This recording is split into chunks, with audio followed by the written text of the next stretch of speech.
Ladies and gentlemen, please join me in welcoming a great conservative leader, the Chief Executive of the Commonwealth of Virginia, Governor Bob McDonnell.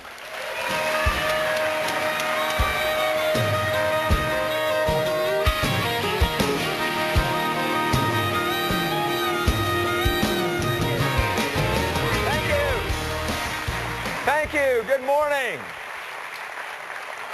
Thank you. Good morning, fellow conservatives. Boy, what a great turnout here in Washington, D.C. today. Great to see so many young people, the future of America here, to be able to talk about what we need to do to get our country back on track. Listen, I bring you greetings from the Commonwealth of Virginia, the mother of presidents, the cradle of democracy, and we are thrilled that Virginia is still contributing, as it has for 235 years, to the cause of freedom and liberty here in this great country.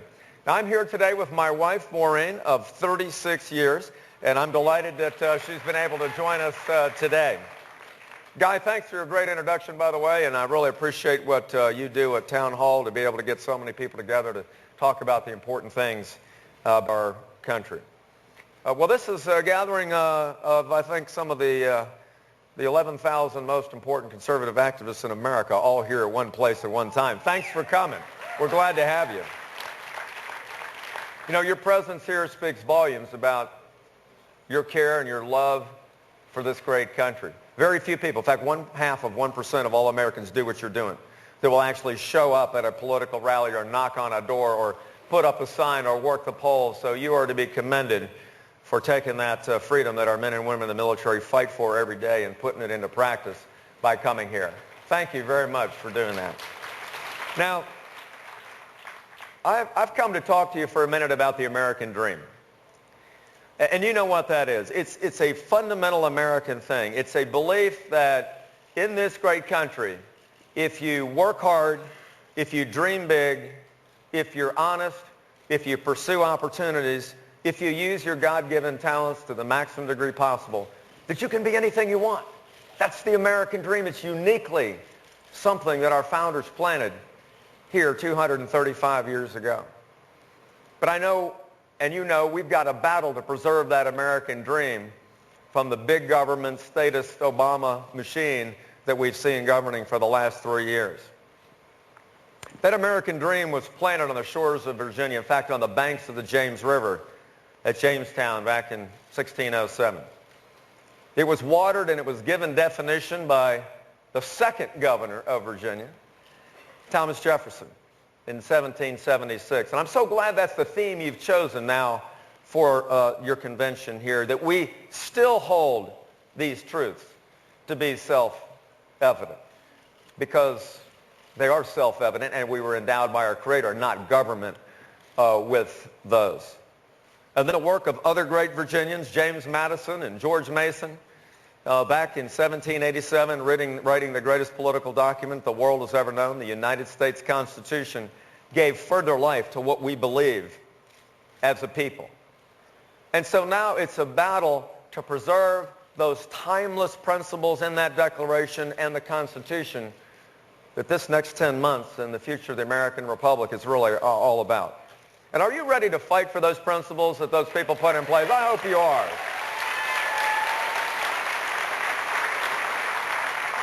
You know, I've got a story probably just like so many of you else in this room. 100 years ago this May, my grandfather got off a boat from Ireland, came through Ellis Island, May 25th, 1912. And he didn't come with much. Ended up in Boston, worked in a factory. Had a bunch of kids and told my dad, you know, work hard, dream big, this really is a great country. My dad decided to enlist in the Army. Back before there was a Air Force, he was in the Army Air Corps. Spent 3 years in England during the Second World War with the 8th Air Force. My wife's father spent a couple of years over in the Pacific, Iwo Jima, Okinawa, Saipan, trained my daughter about this American dream. So when my dad was raising me, just kind of an average middle-class kid in Fairfax County, he said, son, you need to do the same thing. You need to care about your country. You need to defend those liberties that for 2 centuries have made this the shining city on the hill.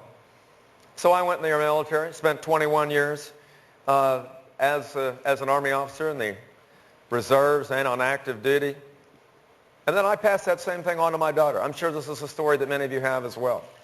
My daughter was an Army platoon leader in Iraq about 5 years ago. And let me just... And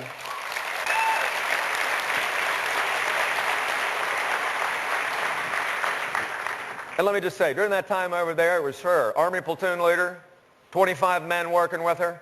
And I have to say, there were a couple times when she'd call and tell me about that small arms fire that she encountered either in her Humvee or in the Black Hawk. And yes, I did get a little bit emotional. But she didn't. She got the job done.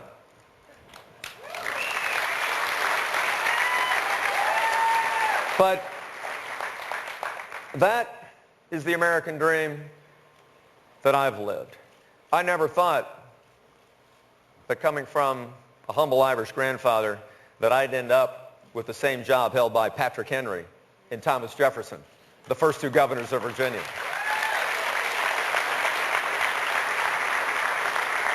But that's what this election really is all about, is all of us having that opportunity, whatever talents God has given us, to use them to the maximum degree we can to serve other people and to make sure that those principles founded on the banks of the James River 405 years ago are still alive and well for your kids and your grandkids.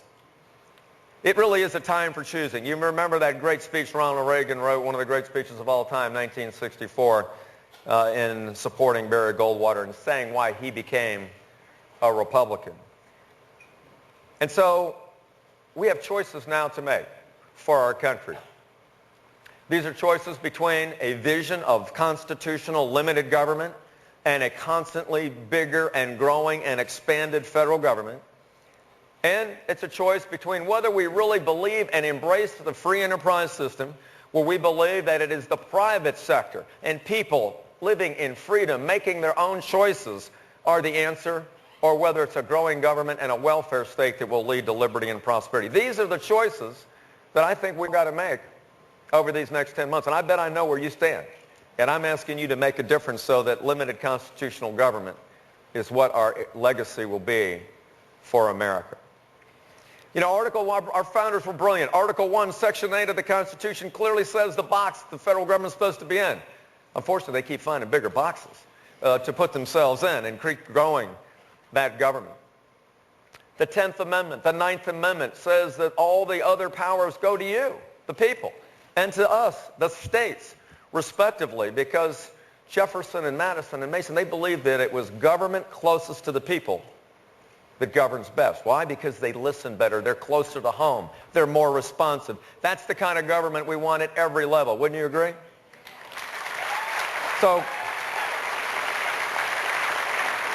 when you get that formula wrong and you don't pay attention, you don't read the owner's manual and see what the founders said, guess what you get? You get $15 trillion in debt and growing, $3.5 billion of borrowing a day just to keep the lights on.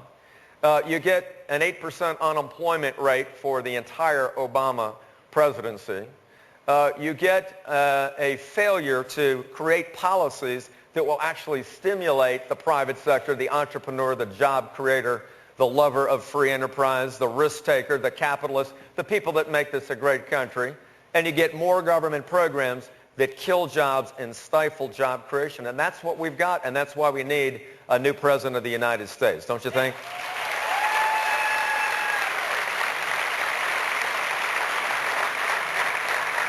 So we've tried to pay attention to that in Virginia. When I came in a couple of years ago, Governor Tim Kaine, former DNC chair, now candidate for Senate, left me a great president. It was a $2 billion tax increase and a $4 billion deficit. And we said, we're not raising taxes. We killed that. We cut spending by $4 billion over that time. We did the same thing again this year. And guess what? Fiscal, conservative principles work. We had $1 billion in surplus the last 2 years. Those things work. But you know, it means that government's got to do what you do every day. In your business and your family, you've got to balance your checkbook, and you got to do it on time.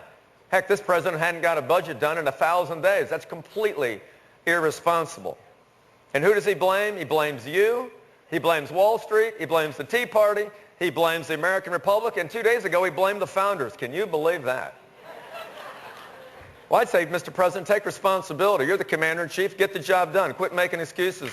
Let's turn this country around.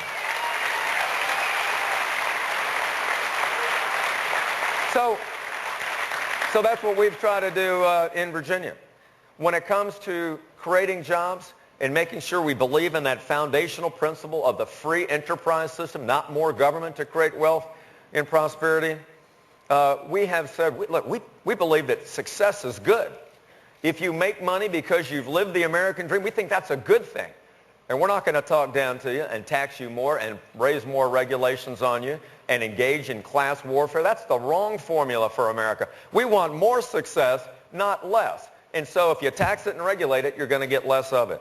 So in Virginia, we said, look, we like the fact that we're the most business-friendly state in America. And we want more people to come to Virginia. We want to tell that Virginia story around the country and around the world. And we've been very fortunate, 6.2% unemployment rate, the lowest in the Southeast, third lowest in the Mississippi, east of the Mississippi. And so companies are coming to Virginia because they believe that we get it. And so I'm thrilled to have this opportunity to be governor of Virginia and to be able to talk about these kind of principles. Thomas Jefferson said that it's a wise and frugal government that you need in order to respect the liberties of the people. Ronald Reagan said something very important. We're engaged in a lot of work now to reform government, to be able to eliminate things like funding for Planned Parenthood and public television subsidies and programs that don't work. And so we are back to 2007 spending levels now in our general fund in Virginia. But we've had to make some tough choices in getting rid of some of these things that don't work. I love to quote Reagan's famous statement in that 1964 speech when he said that a government bureau is the closest thing to eternal life we will ever see on this earth. And so he's absolutely right. And so we have dispatched some of those programs. You know, what we have in Washington right now is a surplus of rhetoric and a deficit of results. What we need is results-oriented conservatism. You know, the Bible says something very important in the book of James. It says that faith without works is dead. Many of you probably have read that. Well, it's the same thing, I think, in the political sphere. If you have conservative principles that we've got to stick to, but you don't get results and fix problems for our people, you have ineffective government. We've got to be about problem-solving, can-do, results-oriented conservatives. I call that rock, by the way. You all need to be rocks. To be able to get things done for the people, because that's what most people want right now in America. They want government to get the job done, stay out of the way, let them pursue the American dream in this atmosphere of freedom and liberty. And you know what? That's what Republican governors are doing all over this country. I have the real honor right now this year of being the chairman of the Republican Governors Association. The last 2 years, because of great work by people like Haley Barbour and Sonny Perdue and Rick Perry, we've gone to 22 governors that we had when I got elected. Chris Christie and I won in 2009 to now 29 Republican governors.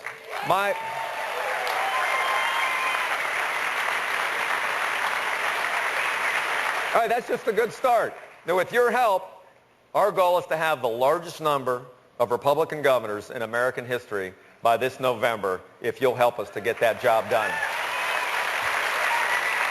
Because Republican governors are getting it done.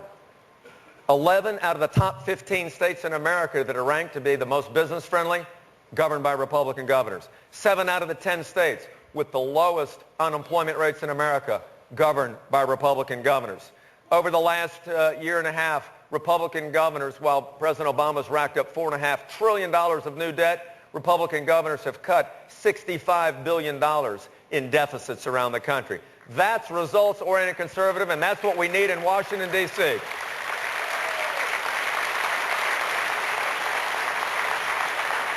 You look at what people like Scott Walker is doing. Isn't he a stand-up guy in Wisconsin?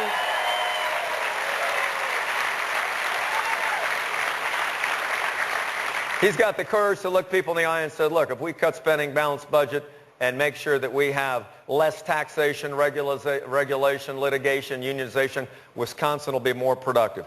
And that's what you're seeing in that state. Same thing with Chris Christie and Rick Scott and John Kasich and a number of our other governors, several of you from this weekend, that are getting things done and their state. And I've got a goal to not bump those numbers up dramatically in the next couple of months with your help, because Republican governors believe in getting results. Well, I'm here to tell you that's why I'm strongly supporting Mitt Romney for president, because I believe he's a results-oriented conservative. He's a guy, whether it's been as governor of Massachusetts, as head of a large private sector company and turning around the Olympics, he's a results-oriented, can-do, consistent conservative. He's been able to get things accomplished, cutting $3 billion in deficit in Massachusetts, turning the Olympics around, creating over 100,000 jobs for people. That's, to me, the kind of can-do, responsible, conservative leadership that we need for the United States of America. So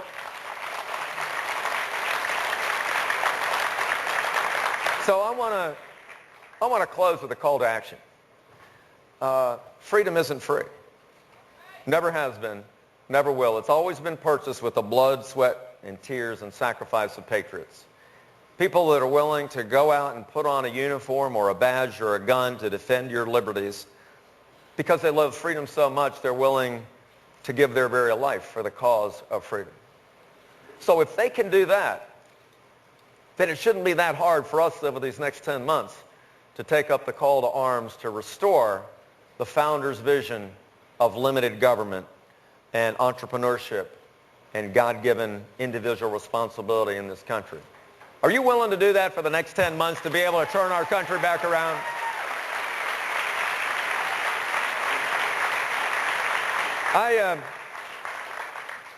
I grew up just a mile from Mount Vernon. And my favorite president is George Washington, also my favorite general. But he was an incredible general, patriot, leader. And he said something profound that I want to leave you with in his first inaugural address that he gave in 1789. I think he expected it to ring throughout the ages as sort of a clarion call for what we need to do and what principles you need to stick to if America is still going to be the greatest country on earth. He said this, he said, "The propitious smiles of heaven can never be expected to remain on a nation that disregards the eternal rules of order and right which heaven itself has ordained." I believe Washington was right. What was true and right at the founding of this country is true and right today. Values do matter. Character does count. Being allegiant to those foundational principles of individual responsibility, faith in God, care for those that are in need, having a strong national defense, having a limited government that respects the individual God-given talents of people to pursue the American dream without excess government regulation and taxation.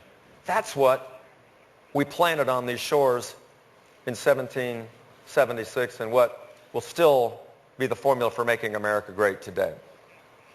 So remember those words of Washington. Stick to those eternal truths of order and right that heaven has ordained. If you do that, I can tell you there will be a conservative renaissance in our country, and we will have a new commander-in-chief, a new president, a conservative majority in the United States Senate, a record number of conservatives governing the states of this nation, and America will be the shining city on the hill once again. God bless you. Thank you very much.